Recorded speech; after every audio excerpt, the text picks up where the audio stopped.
شروع اللہ کا نام لے کر جو بڑا مہربان نہایت رحم والا ہے۔ یاسین، حکمت بھرے قرآن کی قسم، تم یقیناً پیغمبروں میں سے ہو، بالکل سیدھے راستے پر۔ یہ قرآن اس ذات کی طرف سے اتارا جا رہا ہے جس کا اقتدار بھی کامل ہے، جس کی رحمت بھی کامل، تاکہ تم ان لوگوں کو خبردار کرو جن کے باپ داداؤں کو پہلے خبردار نہیں کیا گیا تھا، اس لیے وہ غفلت میں پڑے ہوئے ہیں۔ حقیقت یہ ہے کہ ان میں سے اکثر لوگوں کے بارے میں بات پوری ہو چکی ہے، اس لیے وہ ایمان نہیں لاتے۔ ہم نے ان کے گلوں میں توق ڈال رکھے ہیں جو ٹھوڑیوں تک پہنچے ہوئے ہیں، اور اس وجہ سے ان کے سر اوپر کو اٹھیرے گئے ہیں، اور ہم نے ایک آڑ ان کے آگے کھڑی کر دی ہے اور ایک آڑ ان کے پیچھے کھڑی کر دی ہے، اور اس طرح انہیں ہر طرف سے ڈھانک لیا ہے، جس کے نتیجے میں انہیں کچھ سجائے نہیں دیتا۔ اور ان کے لیے دونوں باتیں برابر ہیں، چاہے تم انہیں خبردار کرو یا خبردار نہ کرو، وہ ایمان نہیں لائے گے۔ تم تو صرف ایسے شخص کو خبردار کر سکتے ہو جو نصیحت پر چلے اور خدا رحمان کو دیکھے بغیر اس سے ڈرے۔ چنانچہ ایسے شخص کو تم مغفرت اور باعزت اجر کی خوشخبری سنا دو۔ یقیناً ہم ہی مردوں کو زندہ کریں گے،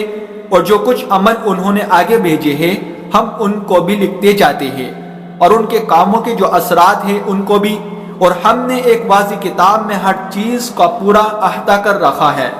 اور اے پیغمبر، تم ان کے سامنے ایک بستی والوں کی مثال پیش کرو جب ان کے پاس رسول آئے تھے۔ جب ہم نے ان کے پاس شروع میں دو رسول بھیجے تو انہوں نے دونوں کو جھٹلا دیا، پھر ہم نے تیسرے کے ذریعے ان کی تائید کی، اور ان سب نے کہا کہ یقین جانو ہمیں تمہارے پاس رسول بنا کر بھیجا گیا ہے۔ انہوں نے کہا تمہاری حقیقت اس کے سوا کچھ بھی نہیں کہ تم ہم جیسے ہی آدمی ہو، اور خدا رحمان نے کوئی چیز نازل نہیں کی ہے اور تم سراسر جھوٹ بول رہے ہو۔ ان رسولوں نے کہا ہمارا پروردگار خوب جانتا ہے کہ ہمیں واقعی تمہارے پاس رسول بنا کر بھیجا گیا ہے، اور ہماری ذمہ داری اس سے زیادہ نہیں ہے کہ صاف صاف پیغام پہنچا دے۔ بستی والوں نے کہا ہم نے تو تمہارے اندر نحوست محسوس کی ہے، یقین جانو اگر تم باز نہ آئے تو ہم تم پر پتھر برسائیں گے اور ہمارے ہاتھوں تمہیں بڑی دردناک سزا ملے گی۔ رسولوں نے کہا تمہاری نحوست خود تمہارے ساتھ لگی ہوئی ہے، کیا یہ باتیں اس لیے کر رہے ہو کہ تمہیں نصیحت کی بات پہنچائی گئی ہے؟ اصل بات یہ ہے کہ تم خود حد سے گزرے ہوئے لوگ ہو۔ اور شہر کے پلے علاقے سے ایک شخص دوڑتا ہوا آیا، اس نے کہا اے میری قوم کے لوگوں، ان رسولوں کا کہنا مان لو، ان لوگوں کا کہنا مان لو جو تم سے کوئی اجرت نہیں مانگ رہے اور وہ صحیح راستے پر ہے، اور بھلا میں اس ذات کی عبادت کیوں نہ کروں جس نے مجھے پیدا کیا ہے، اور اسی کی طرف تم سب کو واپس بھیجا جائے گا۔ بھلا کیا اسے چھوڑ کر میں ایسوں کو معبود مانوں کہ اگر خدا رحمان مجھے کوئی نقصان پہنچانے کا ارادہ کر لے تو ان کے سفارش میرے کسی کام نہ آئے اور نہ وہ مجھے جھٹلا سکے؟ اگر میں ایسا کروں گا تو یقیناً میں کھلی گمراہی میں مبتلا ہو جاؤں گا۔ میں تو تمہارے پروردگار پر ایمان لا چکا، اب تم بھی میری بات سن لو۔ آخر کار بستی والوں نے اس کو قتل کر دیا، اور اللہ کی طرف سے اس سے کہا گیا کہ جنت میں داخل ہو جاؤ۔ اس نے جنت کی نعمتیں دیکھ کر کہا کہ کاش میری قوم کو معلوم ہو جائے کہ اللہ نے کس طرح میری بخشش کی ہے اور مجھے باعزت لوگوں میں شامل کیا ہے۔ اور اس شخص کے بعد ہم نے اس کی قوم پر آسمان سے کوئی لشکر نہیں اتارا، اور نہ ہمیں اتارنے کی ضرورت تھی، وہ تو بس ایک ہی چنگھاڑ تھی جس سے وہ ایک دم بجھ کر رہ گئے۔ افسوس ہے ایسے بندوں کے حال پر، ان کے پاس کوئی رسول ایسا نہیں آیا جس کا وہ مذاق نہ اڑاتے رہے ہو۔ کیا انہوں نے نہیں دیکھا کہ ان سے پہلے ہم کتنی قوموں کو اس طرح ہلاک کر چکے ہیں کہ وہ ان کے پاس لوٹ کر نہیں آتے، اور یہ جتنے لوگ ہیں ان سبھی کو اکٹھا کر کے ہمارے سامنے حاضر کیا جائے گا، اور ان کے لیے ایک نشانی وہ زمین ہے جو مردہ پڑی ہوئی تھی، ہم نے اسے زندگی عطا کی اور اس نے غلہ نکالا جس کی خوراک یہ کھاتے ہیں، اور ہم نے اس زمین میں کھجوروں اور انگوروں کے باغ پیدا کیے اور انتظام ایسا کیا کہ اس میں سے پانی کے چشمے پھوٹ نکلے تاکہ یہ اس کی پیداوار میں سے کھائے، حالانکہ اس کو ان کے ہاتھوں نے نہیں بنایا تھا، کیا پھر بھی یہ شکر نہیں کرے گے؟ پاک ہے وہ ذات جس نے ہر چیز کے جوڑے جوڑے پیدا کیے، اس پیداوار کے بھی جو زمین اگاتی ہے اور خود انسانوں کے بھی اور ان چیزوں کی بھی جنہیں یہ لوگ ابھی جانتے تک نہیں ہیں، اور ان کے لیے ایک اور نشانی رات ہے، ہم اس پر سے دن کا چھلکا اتار لیتے ہیں تو وہ یکایک اندھیرے میں رہ جاتے ہیں اور سورج اپنے ٹھکانے کی طرف چلا جا رہا ہے۔ یہ سب اس ذات کے مقرر کیا ہوا نظام ہے جس کا اقتدار بھی کامل ہے، جس کا علم بھی کامل، اور چاند ہے کہ ہم نے اس کی منزل ناپ تول کر مقرر کر دی ہے، یہاں تک کہ وہ جب ان منزلوں کے دورے سے لوٹ کر آتا ہے تو کھجور کی پرانی ٹہنی کی طرح پتلا ہو کر رہ جاتا ہے۔ نہ تو سورج کی یہ مجال ہے کہ وہ چاند کو جا پکڑے اور نہ رات دن سے آگے نکل سکتی ہے، اور یہ سب اپنے اپنے مدار میں تیر رہے ہیں۔ اور ان کے لیے ایک اور نشانی یہ ہے کہ ہم نے ان کی اولاد کو بھری ہوئی کشتی میں سوار کیا، اور ہم نے ان کے لیے اسی جیسی اور چیزیں بھی پیدا کی جن پر یہ سواری کرتے ہیں، اور اگر ہم چاہیں تو انہیں غرق کر ڈالے، جس کے بعد نہ تو کوئی ان کی فریاد کو پہنچے اور نہ ان کی جان بچائی جا سکے۔ لیکن یہ سب ہماری طرف سے ایک رحمت ہے اور ایک معین وقت تک زندگی کا مزہ اٹھانے کا موقع ہے جو انہیں دیا جا رہا ہے۔ اور جب ان سے کہا جاتا ہے کہ بچو اس عذاب سے جو تمہارے سامنے ہے اور جو تمہارے مرنے کے بعد آئے گا تاکہ تم پر رحم کیا جائے، تو وہ ذرا کان نہیں دھرتے،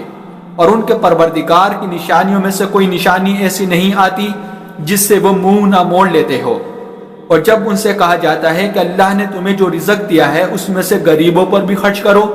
تو یہ کافی لوگ مسلمانوں سے کہتے ہیں کہ ہم ان لوگوں کو کھانا کھلائے جنہیں اگر اللہ چاہتا تو خود کھلا دیتا۔ مسلمانوں، تمہاری حقیقت اس کے سوا کچھ بھی نہیں کہ تم کھلی گمراہی میں پڑے ہوئے ہو، اور کہتے ہیں کہ یہ قیامت کا وعدہ کب پورا ہوگا؟ مسلمانوں بتاؤ اگر تم سچے ہو۔ دراصل یہ لوگ بس ایک چنگھاڑ کا انتظار کر رہے ہیں جو ان کی اجت بازی کے عین درمیان انہیں آ پکڑے گی، پھر نہ یہ کوئی وصیت کر سکے گے اور نہ اپنے گھر والوں کے پاس لوٹ کر جا سکے گے، اور سور پھونکا جائے گا تو یکایک یہ اپنی قبروں سے نکل کر اپنے پروردگار کی طرف تیزی سے روانہ ہو جائے گے۔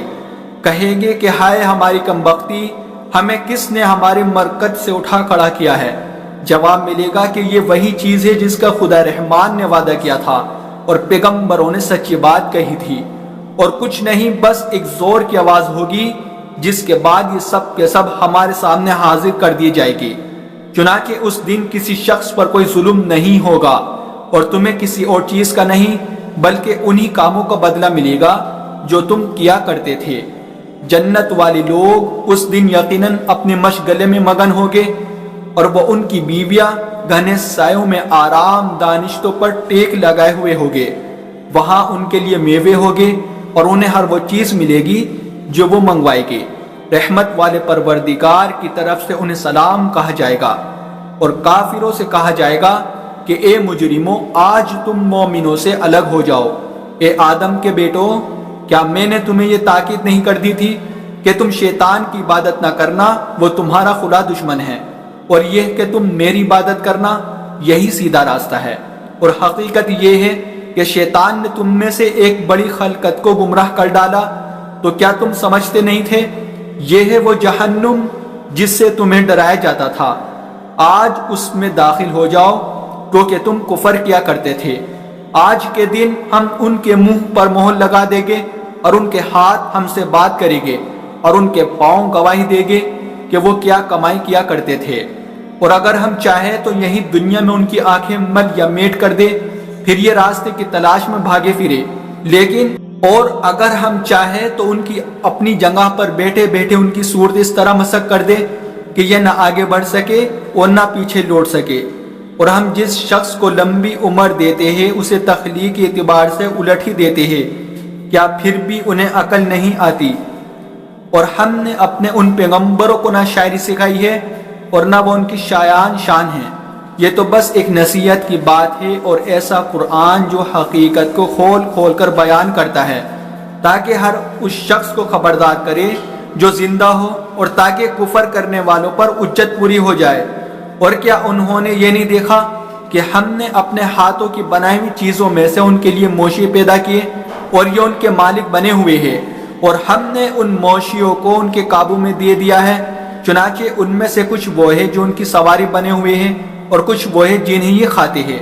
نیز ان کو ان موشیوں سے اور بھی فوائد حاصل ہوتے ہیں اور پینے کی چیزیں ملتی ہیں، کیا پھر بھی یہ شکر نہیں بجا لائیں گے؟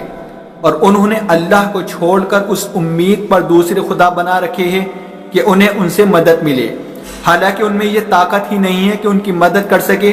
بلکہ وہ ان کے لیے ایک ایسا مخالف لشکر بنے گے جسے قیامت میں ان کے سامنے حاضر کر لیا جائے گا۔ غرض اے پیغمبر،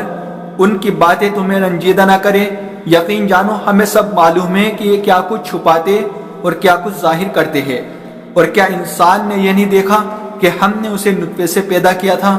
پھر اچانک وہ خلم کھلا جھگڑا کرنے والا بن گیا؟ ہمارے بارے میں تو باتیں بناتا ہے، خود اپنی پیدائش کو بھلا بیٹا ہے، کہتا ہے کہ ان ہڈیوں کو کون زندگی دے گا جبکہ وہ گل چکی ہوگی؟ کہہ دو کہ ان کو وہی زندگی دے گا جس نے انہیں پہلی بار پیدا کیا تھا، اور وہ پیدا کرنے کا ہر کام جانتا ہے۔ وہی ہے جس نے تمہارے لیے سرسبز درخت سے آگ پیدا کر دی ہے، پھر تم ذرا سی دیر میں اس سے سلگانے کا کام لیتے ہو۔ بھلا جس ذات نے آسمان اور زمین کو پیدا کیا ہے، کیا وہ اس پر قادر نہیں ہے کہ ان جیسوں کو دوبارہ پیدا کر سکے؟ کیوں نہیں، جبکہ وہ سب کچھ پیدا کرنے کی پوری مہارت رکھتا ہے۔ اس کا معاملہ تو یہ ہے کہ جب وہ کسی چیز کا ارادہ کر لے تو صرف اتنا کہتا ہے کہ ہو جا، بس وہ ہو جاتی ہے۔